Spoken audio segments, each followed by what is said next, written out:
आपने अमिताभ बच्चन जी का वो फेमस डायलॉग तो सुना ही होगा, हम भी वो हैं जो कभी किसी के पीछे नहीं खड़े होते, जहाँ खड़े हो जाते हैं लाइन वहीं से शुरू होती है। पर आज हम जिनके बारे में बात करने वाले हैं उनके लिए हम ये कहेंगे कि जहाँ से हमारी सोच खत्म होती है वहाँ से उनकी सोच शुरू होती है। Hello everyone, welcome back to ticker. मैं हूँ कीर्ति और आज हम डिस्कस करेंगे एलन मस्क के बारे में। लेकिन उससे पहले अगर आप इस चैनल पे न्यू हैं या चैनल को सब्सक्राइब नहीं किया है तो जल्दी से सब्सक्राइब करके बेल आइकन को हिट कर दीजिए ताकि आने वाली सारी वीडियोस की नोटिफिकेशंस आपको आती रहे। कुछ बिजनेसमैन अपने खुद के लिए वर्क करते हैं, बट वही कुछ बिजनेसमैन ऐसे होते हैं जो दुनिया के लिए वर्क करते हैं और एलन मस्क उन्हीं में से एक है। एलन मस्क के टीम मेंबर्स ने कई बार उन्हें ये कह के कंपनी छोड़ दी कि वो जो इमेजिन कर रहे हैं वो तो इम्पॉसिबल है, बट एलन मस्क ने हर चीज़ को प्रूव करके दिखाया। चाहे वो टेस्ला हो, स्पेसएक्स हो या हाइपरलूप, ये सारे ही इनोवेशंस के पीछे एलन मस्क का हाथ है।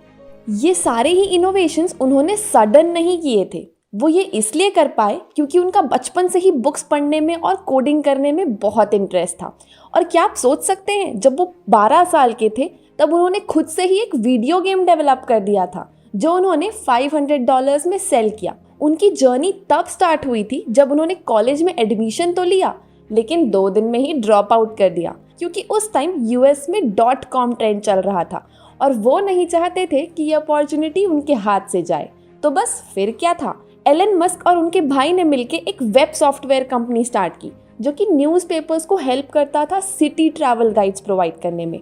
और उनके पहले ही बिजनेस से उन्हें काफ़ी अच्छी सक्सेस मिली, पर कुछ इंटरनल इश्यूज की वजह से उन्हें ये कंपनी कॉम्पैक को सेल करनी पड़ी।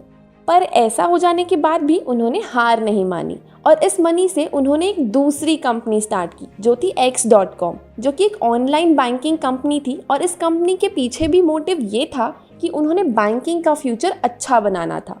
और इस कंपनी की ग्रोथ प्रोस्पेक्ट्स को देखते हुए उन्होंने कॉफिनिटी नाम की एक कंपनी से, जो कि एक फाइनेंशियल स्टार्टअप थी, उसके साथ मर्ज कर लिया।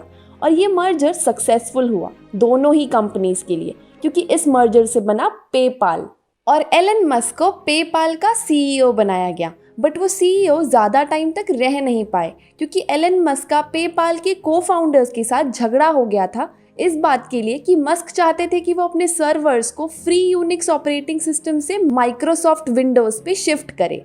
और ये आइडिया बाकी के बोर्ड मेंबर्स और को फाउंडर्स को अच्छा नहीं लग रहा था और मस्क को सीईओ की पोजीशन से हटा दिया गया। बट एलन मस्क का लक काफ़ी अच्छा था क्योंकि जब ईबे ने पेपाल को खरीदा तो एलन मस्क को अराउंड $165 मिलियन का फ़ायदा हुआ क्योंकि उनके पास पेपाल के सबसे ज़्यादा शेयर्स थे।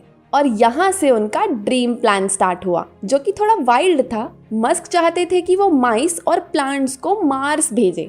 और जब उन्होंने इस ड्रीम प्रोजेक्ट पे काम करना स्टार्ट किया और बाहर स्पेस फ्लाइट्स के बारे में पता किया तब उन्हें रियलाइज़ हुआ कि स्पेस फ्लाइट्स काफ़ी ज़्यादा कॉस्टली है। और इस चीज़ को देख के उन्होंने डिसाइड किया कि वो खुद ये बिल्ड करेंगे और स्पेस फ्लाइट्स की कॉस्ट को कम करेंगे।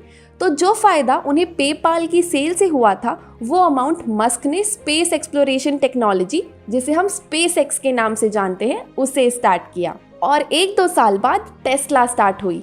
टेस्ला बेसिकली एक इलेक्ट्रिक कार मैन्युफैक्चरिंग कंपनी है। इस कंपनी के मस्क फाउंडर तो नहीं थे बट उन्होंने $6 बिलियन की फंडिंग देके टेस्ला के चेयरमैन बन गए थे और देखते ही देखते 2008 में वो सीईओ बन चुके थे।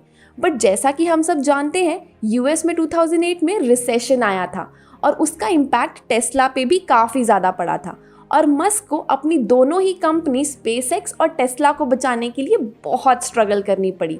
बट आखिरकार ये स्ट्रगल भी उनके लिए फ़ायदेमंद साबित हुई क्योंकि उसी वक्त स्पेसएक्स को नासा की तरफ से कॉन्ट्रैक्ट मिल गया और मस्क जानते थे कि टेस्ला की ग्रोथ पोटेंशियल कितनी अच्छी है। तो इस कंपनी को बचाने के लिए उन्होंने एक रिस्क लिया जिसमें एलन मस्क ने अपने खुद के $40 मिलियन को इन्वेस्ट किया। और पिछले 12 सालों में आप तो देख ही सकते हैं कि टेस्ला कहां से कहां पहुंच चुकी है और जल्द ही टेस्ला इंडिया में भी एंटर करने वाली है। पर मस्क यहाँ नहीं रुके, उन्होंने एक और प्रोजेक्ट स्टार्ट करने का प्लान किया जो था हाई स्पीड रेल सिस्टम। और जब उन्होंने प्रोजेक्ट कॉस्ट पता की तो वो उन्हें पड़ रही थी $68 बिलियन की। और वो कॉस्ट सुन के उन्होंने एक ऑल्टरनेट फास्ट सिस्टम प्रपोज किया जो था हाइपरलूप, जिसकी प्रोजेक्टेड कॉस्ट थी $6 बिलियन। और हाइपरलूप के थ्रू आप 560 किलोमीटर ट्रैवल कर सकते हैं, वो भी सिर्फ 35 मिनट्स में। एक्साइटिंग ना? यानी हम Mumbai to Goa almost 40 minutes में पहुंच जाएंगे। बट मस्क के आइडियाज यहाँ पे खत्म नहीं हुए थे। करंटली वो और भी 3 प्रोजेक्ट्स पे काम कर रहे हैं, जो है द बोरिंग कंपनी, OpenAI और न्यूरोलिंक।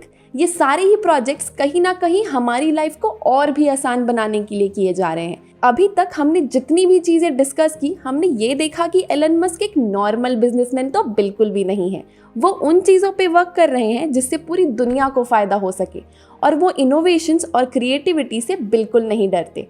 उन्होंने डेफिनेटली ये कंपनीज बनाते हुए बहुत से हर्डल्स फेस किए होंगे, बहुत से ट्रायल्स भी दिए होंगे, बट उन्होंने कभी हार नहीं मानी और हमेशा जो चाहा वो करके दिखाया। आई होप आपको आज की ये वीडियो बहुत ही इंटरेस्टिंग और मोटिवेटिंग लगी होगी। अगर हाँ, तो इस वीडियो को लाइक ज़रूर कीजिएगा और अपने फ्रेंड्स एंड फैमिली के साथ भी शेयर करना ना भूलिएगा। Thank you.